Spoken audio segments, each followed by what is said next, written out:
कैसे हैं आप सभी लोग। त्रिपुरा के सबसे पहले एजुकेशनल और टेक्निकल रिलेटेड यूट्यूब चैनल में आप सभी लोगों का स्वागत है। मैं आज एक बार फिर से आप सभी लोगों के साथ जुड़ गया हूं। आज की इस वीडियो में मैं बात करूंगा क्लास 10 हिंदी बुक का एक बहुत ही महत्वपूर्ण चैप्टर जिसका नाम है आत्मकथ्य। आत्मकथ्य कविता के सारे पदों को मैं यहाँ पे एक्सप्लेन करूंगा। कवि के जीवन परिचय, रचनाएं और साहित्यिक विशेषताओं के बारे में भी आपको बताऊंगा। साथ ही साथ इस वीडियो के अंत में आपको पता चल जाएगा कि इस चैप्टर से कौन से ऐसे सवाल हैं जिनको आपको पढ़ना है और एग्जाम के लिए इम्पोर्टेंट है। तो अगर आप मेरे चैनल में नए हैं तो मेरे चैनल को सब्सक्राइब करना ना भूलिएगा, लाइक और शेयर भी कीजिएगा मेरे वीडियो को अगर आपको पसंद आता है तो चलिए शुरू करते हैं आज का ये वीडियो बिना वक्त गवाए। तो आइए बच्चों, सबसे पहले बात करते हैं जयशंकर प्रसाद के जीवन परिचय के बारे में। जयशंकर प्रसाद छायावाद के प्रवर्तक माने जाते हैं। उनका जन्म 1889 में वाराणसी में हुआ। उनके पूर्वज सुंगनी साहू नाम से प्रसिद्ध थे। उनके यहाँ तंबाकू और इत्र का व्यवसाय होता था। प्रसाद के पिता देवी प्रसाद साहू काव्य प्रेमी थे। उनके यहाँ कलाकारों और विद्वानों का खूब मान सम्मान होता था। प्रसाद जी ने अधिकांश अध्ययन घर पर रहकर ही किया। उन्होंने संस्कृत, हिंदी, फारसी तथा उर्दू का गहरा अध्ययन किया। उन्होंने अपनी आँखों के सामने माता पिता तथा बड़े भाई का निधन देखा। किशोरावस्था में ही उन पर घर का दायित्व आ पड़ा। सन 1937 में उनका निधन हुआ। अभी बात करते हैं उनकी प्रमुख रचनाओं के बारे में। प्रसाद जी बहुमुखी प्रतिभा के रचनाकार थे। उनकी प्रसिद्ध रचनाएं इस प्रकार के हैं, जैसे कि काव्य में से उनकी चित्राधार, कानन कुसुम, महाराणा का महत्व, झरना, आंसू, लहर, कामायनी प्रमुख है। कामायनी आधुनिक युग का सर्वश्रेष्ठ महाकाव्य माना जाता है।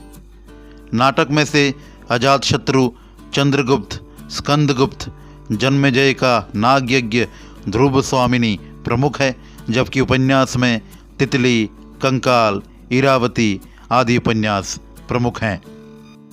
अगर हम उनकी काव्यगत विशेषताओं पर ध्यान देंगे तो फिर हमें ये नज़र आएगा कि प्रसाद जी प्रेम और सौंदर्य के कवि हैं। उनकी कविताओं में प्रेम, देश प्रेम, मानवता, प्रकृति सौंदर्य और करुणा के भाव व्यक्त हुए हैं। प्रसाद जी की भाषा उच्च स्तर की है। उन्होंने संस्कृत निष्ठ शब्दों का अधिक प्रयोग किया है। वे सरल नहीं, सांकेतिक भाषा में अभिव्यक्ति करते हैं। उपमा, रूपक, उत्प्रेक्षा, मानवीकरण उनके प्रिय अलंकार हैं। प्रकृति के रोचक चित्र उपस्थित करने में वे कुशल हैं। तो आइए बच्चों, अभी चलते हैं कविता के विषय वस्तु में। मधुप गुनगुनाकर कह जाता कौन कहानी यह अपनी, मुरझाकर गिर रही पत्तियां देखो कितनी आज घनी। इस गंभीर अनंत नीलिमा में असंख्य जीवन इतिहास, ये लोग करते ही रहते हैं अपने व्यंग मलिन उपहास।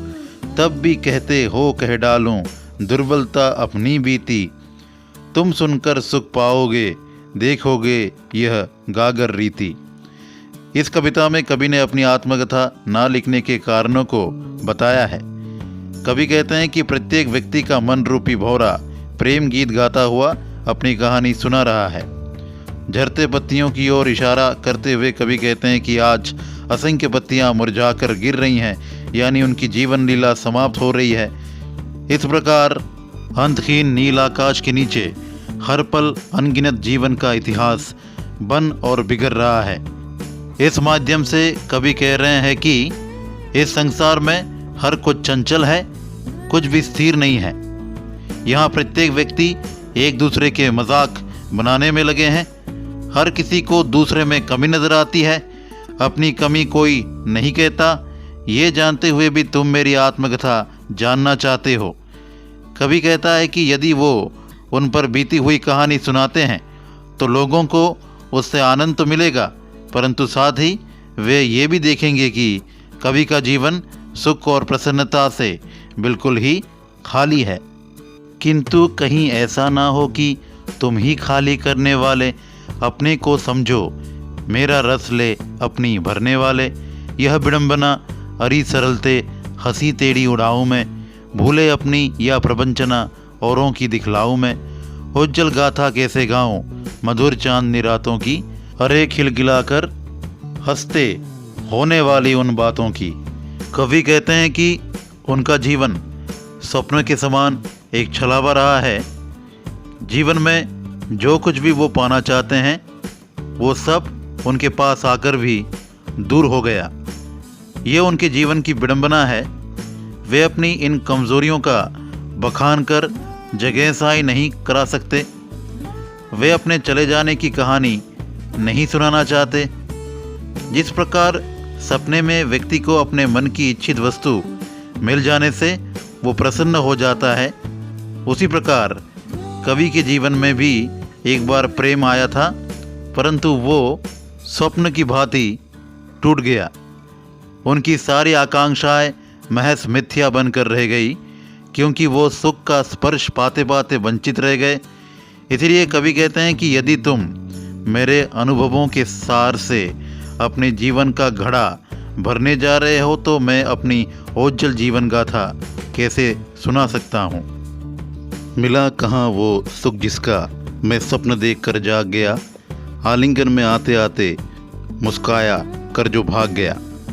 जिसके अरुण कपोलों की मतवाली सुंदर छाया में अनुरागिनी उषा लेती थी निज सुहाग मधुमाया में, उसकी स्मृति पाथे बनी है थके पथिक की पंथा की।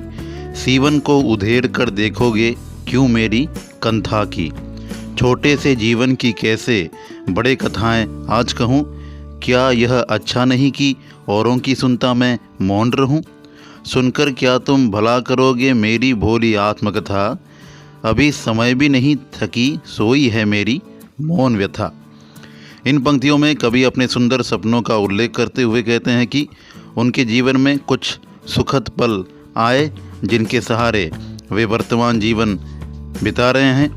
उन्होंने प्रेम के अनगिनत सपने सजोए थे, परंतु वे सपने मात्र रह गए। वास्तविक जीवन में उन्हें कुछ न मिल सका। कवि अपने प्रेयसी के सुंदर लाल गालों का वर्णन करते हुए कहते हैं कि मानो भोर अपनी लाली उनकी प्रेयसी के गालों की लाली से प्राप्त करती है, परंतु अब ऐसे रूपसी की छवि मानो उनका सहारा बनकर रह गई है, क्योंकि वास्तविक जीवन में वे क्षण कवि को मिलने से पहले ही छिटक कर दूर चले गए। इसलिए कवि कहते हैं कि मेरे जीवन की कथा को जानकर तुम क्या करोगे। अपने जीवन को वे छोटा समझकर अपनी कहानी नहीं सुनाना चाहते। इसमें कवि की सादगी और विनय का स्पष्ट प्रमाण मिलता है। वे दूसरों के जीवन की कथाओं को सुनने और जानने में ही अपनी भलाई समझते हैं। वे कहते हैं कि अभी उनके जीवन की कहानी सुनाने का वक्त नहीं आया है।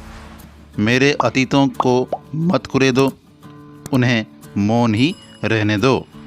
ओके स्टूडेंट, अभी मैं बात करता हूँ कि इस चैप्टर से आपको क्या पढ़ना है। ठीक है, तो इस चैप्टर से आपको काफ़ी सारे सवाल मिल जाएंगे एक्सरसाइज में। तो वे सारे सवाल इतने इम्पोर्टेंट नहीं हैं। मैं बात कर रहा हूँ TVSC बोर्ड में पढ़ने वाले बच्चों के लिए। आपको क्या करना है बच्चों, आपको जो मैंने यहाँ पे एक्सप्लेन किया, सारे पदों को मैंने यहाँ पे एक्सप्लेन किया है, उन पदों के सार को विस्तार से जानना ज़रूरी है आपके लिए, चाहे आप TVSC बोर्ड के हो या फिर CBSE बोर्ड के हो। ठीक है, CBSE बोर्ड में पढ़ने वाले बच्चों के लिए एक्सरसाइज के क्वेश्चन आंसर भी पढ़ना ज़रूरी है। TVSC बोर्ड में पढ़ने वाले बच्चों के लिए कविता का सार और साथ ही साथ कवि के जीवन परिचय, रचनाएं और साहित्यिक विशेषताओं के बारे में भी जानकारी प्राप्त कर लेनी चाहिए। तो उम्मीद करता हूं बच्चों कि ये वीडियो आपको पसंद आया होगा और इस वीडियो के ज़रिए आपको काफ़ी सहायता मिली होगी। तो आप मेरे वीडियो को लाइक और शेयर करना ना भूलिएगा और सब्सक्राइब भी कीजिएगा मेरे चैनल को। ठीक है, तो आज के लिए इतना ही।